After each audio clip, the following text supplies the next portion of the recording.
Okay, guys, here is the vocabulary and general knowledge for semester 4. Surikomi Goshi, lift, pull, hip throw. Sode Surikomi Goshi, sleeve, lift, pull, hip throw. Sumigaishi, corner reversal. Kazure Kamishio Gatami, modified upper four corner hold. Ukigatami, floating hold. Vocabulary, we have Surikomi, which means lift, pull. Sode is sleeve. Goshi is hip. Tani is valley. Otoshi is drop, and Kazure is modified. Our counter technique is Tani Otoshi versus Surikomi Goshi.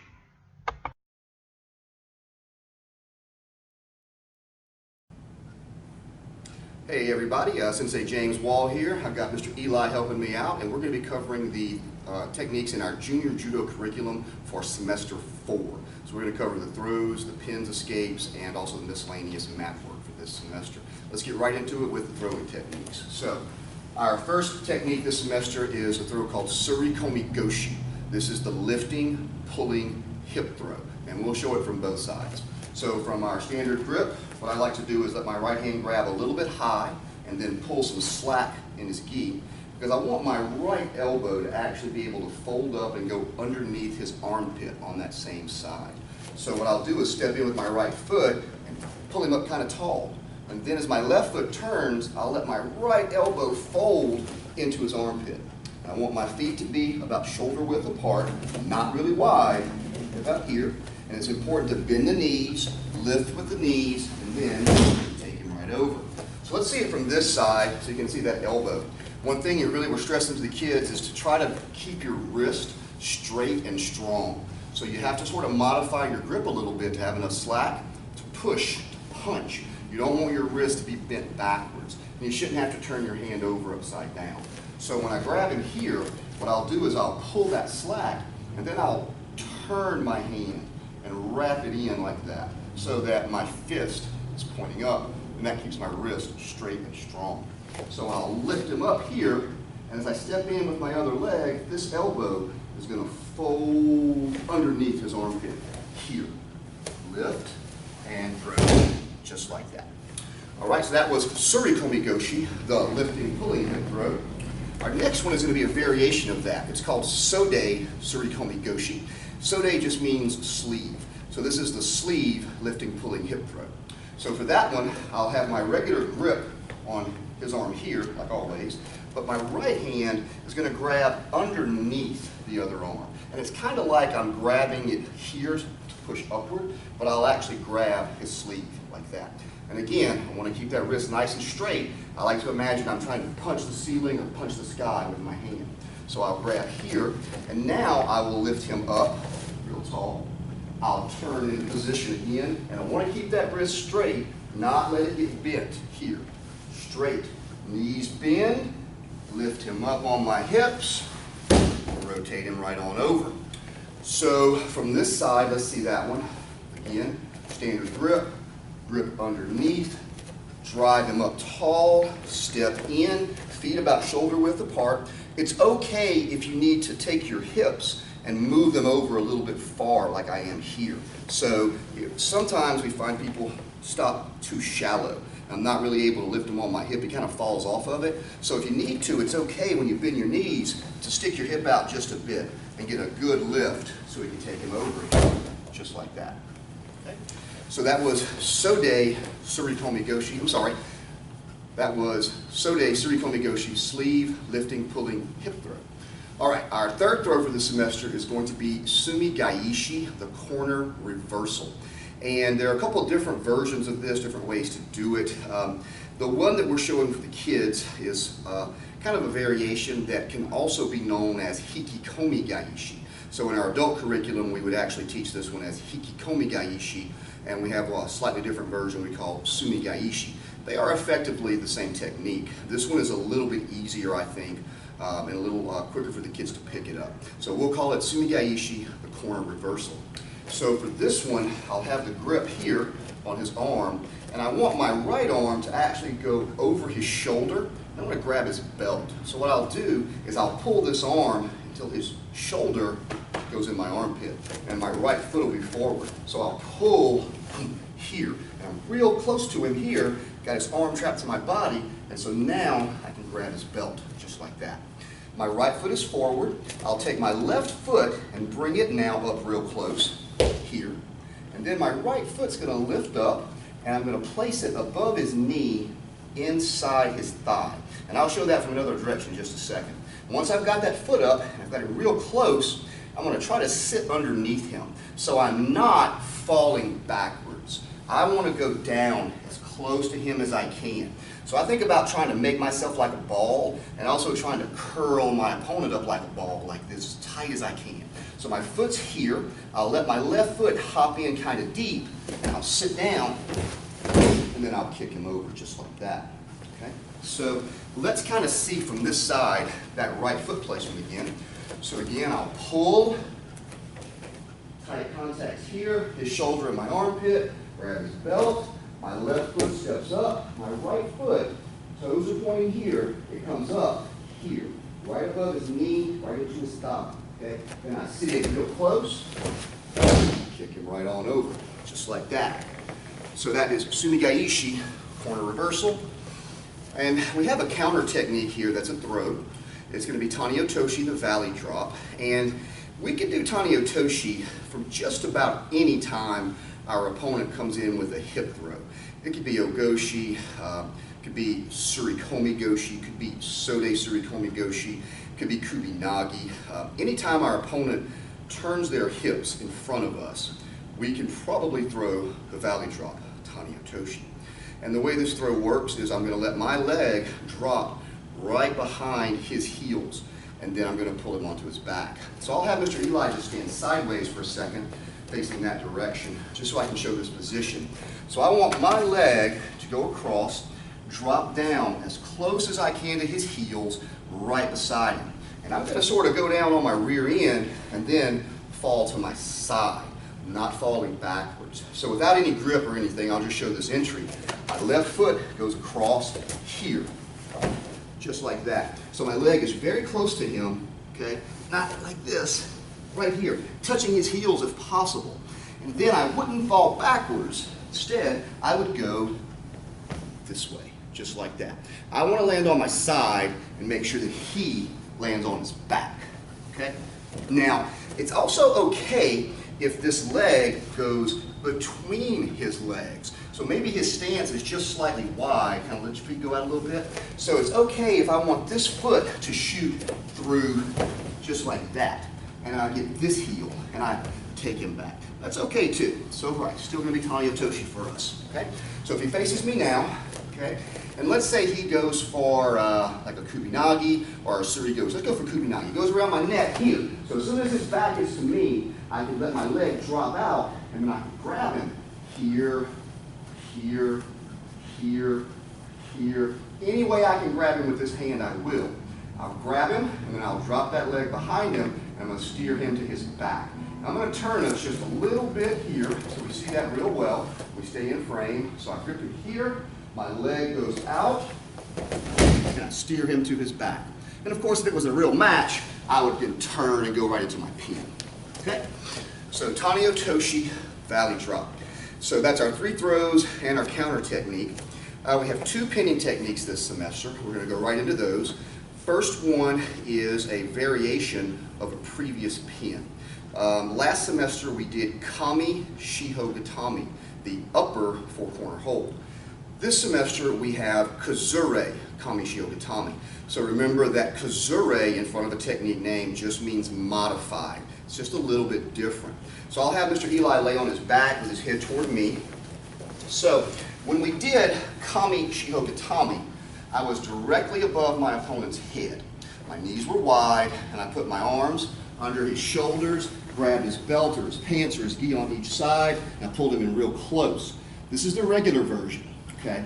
For the modified version, I'm going to go here, right above his shoulder. So I'm not above his head, I'm not right out beside him, I'm in the middle here like this.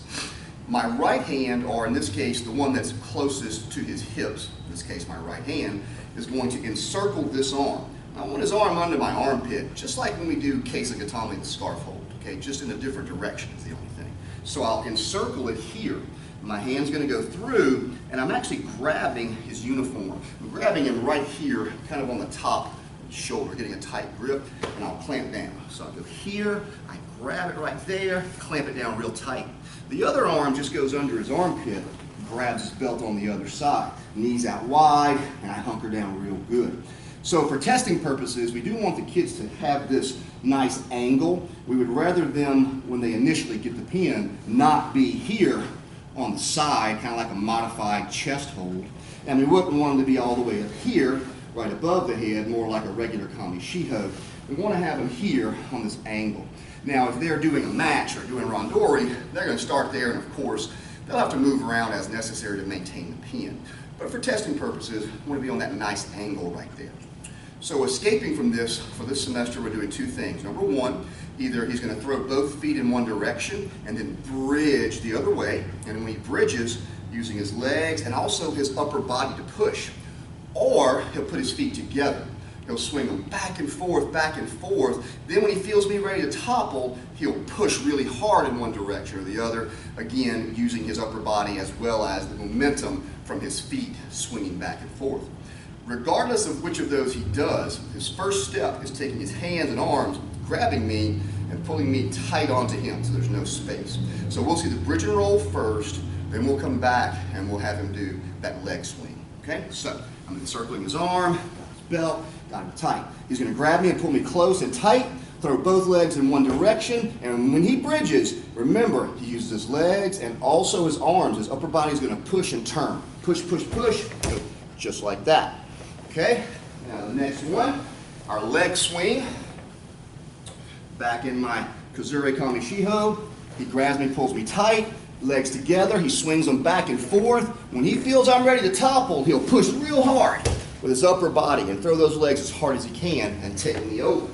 And of course, like all of our pins and escapes, it doesn't always work the way you plan it to. Sometimes you have to try for one, switch to another, switch back to the first one, because your partner or your opponent, they're going to constantly be reacting and trying to stop you. So these are for learning purposes. Got to learn the basics and figure out how to modify them. All right, so we have one more pin. I'll have you on your back if you head that way, Mr. Eli. So this one is a new one for most of the kids. A couple of them have done it before, but most of them have not. This one's called Uki Gatami. Uki Gatami, the floating hold. You also will hear it referred to in just general grappling terms as knee on belly, because we're putting our knee on their belly. And the way that I remember this is whichever one of my knees is closer to his knees, that's the one that's going to go across his belly or stomach. So if I were over here, that means this knee is closer to his knees. So I'll bring it up. My toes are on the mat, and I'll put my knee right across his belly here. The hand on the same side is going to reach down. If I can, I'm going to get a grip on his pants right at the top by the belt. If I can't do that, I could grab the bottom of his jacket, or I could grab his belt. But the better one would be pants, next would be gi. Belt would be the last one because the belt can be really loose and come off, or I could just turn and twist and I would lose some of my power from my grip. This hand could be trapping his arm and lifting up here.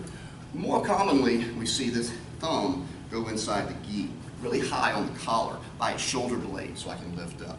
If we were doing this for real, we would pull hard here, and our knee would push down, so we're basically bending our partner or our opponent in half, just like that. This knee can be on the mat. We also do see the foot come up here, just like that. So it can move around as needed to modify your position, okay? So escaping from this for this semester, we're working on him getting both of his hands on my body. And that could mean hands on my knees, hands on my hips, one hand here, one here, one hand here, one here, but both hands on my body so he can push me away. At the same time, he's going to turn to look at me and he's going to move his rear end away. He's going to shrimp in that direction to create space. Ideally, what we want to happen is for the kids to make enough space to spin their legs, cover their guard.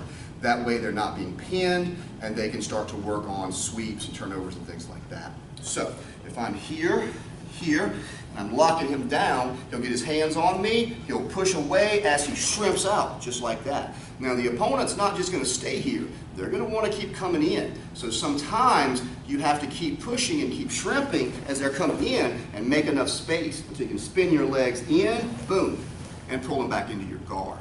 Okay? So that's what we're kind of working on with the kids. Now, there are other things we can do. We could trap their arm, and then we could bridge and roll just like that. We could try to sit up, push them down backward. There's all kinds of things we can do. But for this one, we want the kids working that guard recovery. It's a good, fundamental, basic technique that will serve them well in a lot of different positions on the ground. Okay? Last thing we have are a couple of miscellaneous mat work techniques. First one is a guard sweep called the hip bump. So I'll be on my back, and I'll have Eli here in my guard. And so for the hip bump, we'll practice to both sides usually. What I want to do is trap his wrist on the same side, and then I'm going to sit up and put my other arm over his arm so I can hug it against my body.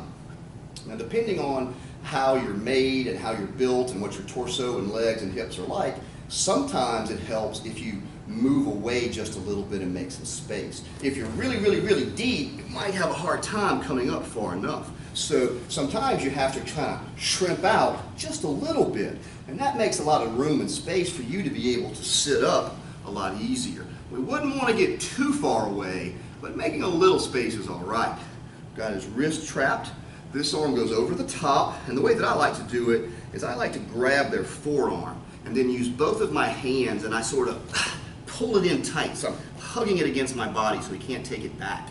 Once I have it trapped, then my right hand will keep holding it, my left hand will let it go and go here on the mat real close. I'll lift up my hips, and then I'm going to twist or bump across, just like that. Okay? Let's see that with my head facing the camera.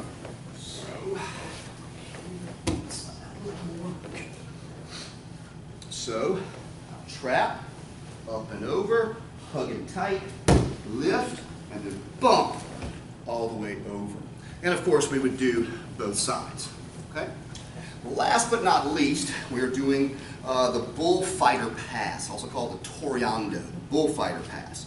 For this semester, we're doing what we call a level change. A level change just means we want the kids to start on their knees in the guard.